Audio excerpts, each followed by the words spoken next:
This might look like an ordinary modular synthesizer, but hidden behind these panels is a magical stream of data that gives this synth superpowers. Let's explore. You're traveling through another dimension. A dimension not only of sight and sound, but of mind. A journey into a wondrous land whose boundaries are that of imagination. That's the signpost up ahead. Your next stop, the Lightbath Zone. Welcome to my new hybrid system. The third edition of the Lightbath Unabridged Dictionary states that a hybrid system is a hardware modular synthesizer that integrates with the computer, often intending to provide a higher level of control and customization. You might remember my first hybrid system video from 2020. It was a simple 2-oscillator analog synth voice similar to what I wrote about in the Patch and Tweak book by Kim Bjorn. The oscillators go into some effects, and they're controlled by Make Noise's Renee. The system used the Expert Sleeper's ES9 to route the audio alongside Renee's CV to control software instruments inside Ableton Live. With this new system, I've expanded that concept by using the computer to process data from the sequencer before it reaches the sound sources in the case. Let me explain. This system is built around the 512 vector sequencer, which can send MIDI over USB. It's paired with Expert Sleeper's modules, which utilize a hidden network to transmit and receive data. Many thanks to 512 and Expert Sleepers for sending their modules over to support this new hybrid series. MIDI events are generated inside the vector sequencer and sent to the computer where they can be manipulated in Bitwig Studio before returning to the modular. I'll cover the details of my Bitwig setup in a later episode, so stay tuned. For now, just know that Bitwig Studio is like a modular system in a DAW. I love it, and I look forward to showing you more soon. Okay, let's explore the magical mycelial network of data that makes this modular music-making machine so magnificent. Expert Sleepers put these pins on the boards to allow for access to MIDI, I2C, and other communication data. This lets their modules talk to each other behind the scenes. I'm using ES9 to bridge the data between the computer and the two distinct EXs. If you want to know exactly how the pins and wires are connected, head over to Patreon, where I've assembled a bundle of resources that covers all the details. Seriously though, why go to all the trouble? What's wrong with good old-fashioned CV? Honestly, I'm not sure. This was a challenging project with tons of troubleshooting and configuration. Not to mention how cramped all the wiring is behind the panels, making it difficult to access any individual module without removing all of them. Fortunately, once it's set up, it doesn't really need to be changed. All that said, here are 5 reasons why I feel this setup is worth the effort. First, there are no coarse tuning knobs to accidentally bump during performance. You just turn on the system, and it's in tune. Second, I can easily apply event probability to each voice with the quick turn of a knob. Third, I can set the global quantization for all tracks on this KMIQ Nexus. This is huge for playing with other musicians and instantly following any harmonic changes. It's also great to have a sequence with a contour and change the notes of how it's expressed without having to change the sequence, or changing multiple sequences and have it fit into whatever harmonic space you want at the moment. So that said, I found that I like to separate my sequences from my quantizer. Fourth, I can easily apply this flourish technique I've been doing with clouds since Moogfest 2018. Except now, not only can I do it in clouds, but I can also do it at the oscillator level, similar to how Floating Points uses the Yamaha CS70's range sliders in that gorgeous track Requiem for CS70 and strings. Fifth, I can record each channel's MIDI data and audio from any point in the signal chain. This is amazing for post-production as it makes it easy to edit the MIDI notes and parameter automation for creative variations and revisions. Did I mention that this distinct EX module is running 4 instances of Mutable Instruments Plats? Multipass. It's kind of like rings where 4 notes ring out over one another, round-robin style, except that I have individual envelope control over the level of each of the 4 sustained notes.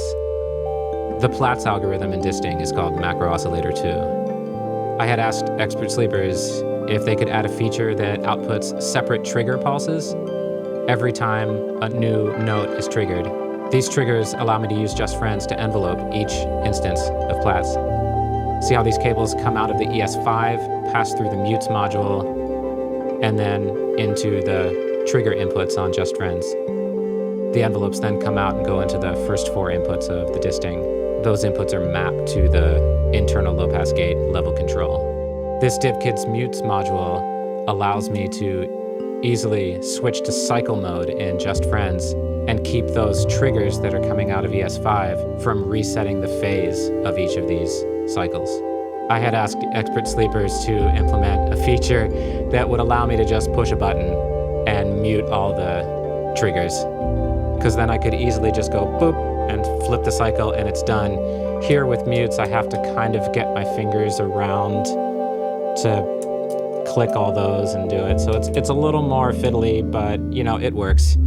Configuring these distings is not for the faint of heart. I find all of the menus and options to be a lot to deal with. The upside is that you can configure these modules to do something really unique. Ultimately, I feel it's a worthy trade-off. I'd rather have a complicated menu system with every parameter revealed in a way that requires extensive setup than to have a module that's easy to use out of the box but offers no flexibility. Again, if you want some handholding in setting up your disting the way I have here, head over to my Patreon for my magical Mycelio resources pack, and you can download my disting EX presets and mappings so that you can skip the setup and go straight to making music. So the second disting, it's running Mutable Instruments rings, or what Expert Sleepers calls the resonator algorithm. You might be aware of my early involvement with Mutable Instruments. I had the honor of beta testing rings and contributing the chord tables used in its Easter egg mode, which later appeared as the chord mode of Platts. That is all to say that I go way back with Mutable Instruments, and now that those modules are discontinued, it's fun to implement those old familiar friends in new and fresh ways. I'm controlling my two favorite parameters on each of these distings with the first half of this fader module by Michigan Synthworks.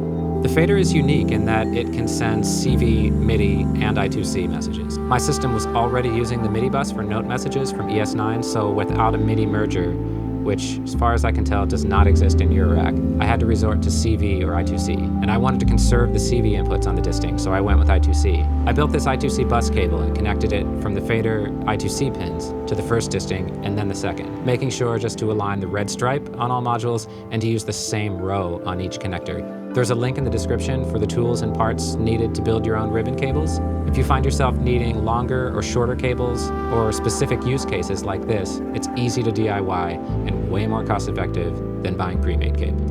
The remaining 4 channels of the fader use CV. That CV is connected to Juniper and Jin by Mnemonic Devices, which acts as a CV recorder and looper. This lets me move a fader and record the movement. Thanks to Mnemonic Devices for sending these. I have a third MIDI-controlled sound source here. It's Choral by Oxy Instruments. Thanks to Oxy for sending it. I'm using the additive synthesis algorithm they made in an alternate firmware. I really like having the filter directly on the module, as the rest of my devices need filters in Bitwig. The Choral has it right on the front, with envelope control too. It's a pretty efficient design. Although I use it as a single poly voice, with actually just 4 of the 8 available voices, Oxy designed Choral as an all-in-one sort of module that can output up to 8 voices, including synths, samplers, drums, effects.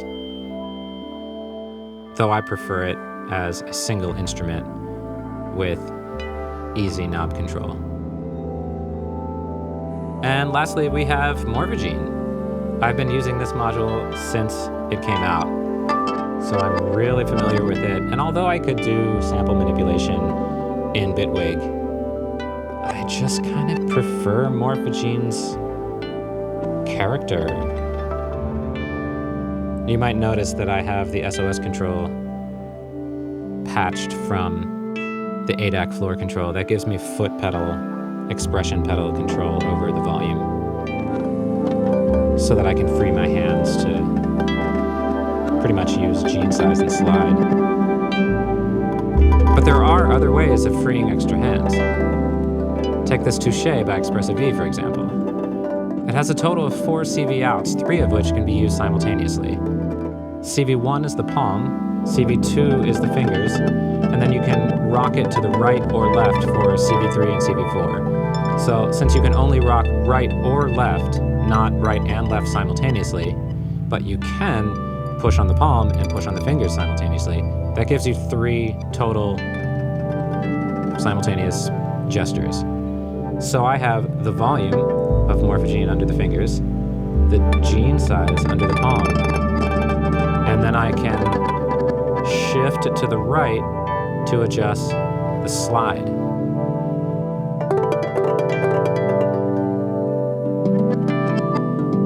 Now these are tiny movements that make a big difference in morphogene, so it takes a lot of practice. It's a lot like playing an instrument. But it's very cool that you can just take your hand off of it and there's no sound. And then you put your hand on it and do some sort of practiced gestures and get expected results. And then you have a hand free to do other things. I'm still very much experimenting with all of the possibilities of knobs and faders and gestural controllers to better control these instruments. Next time, we'll explore my computer setup with Bitwig Studio and how I use it with these DJ Tech tools and Intech Studio controllers. Eventually, I hope to look at how I use the vector sequencer to create and organize sequences and how it integrates with the Novation Launchpad Pro. If that's something you're interested in, please leave a comment, let me know. Thanks for watching. I'll see you next time.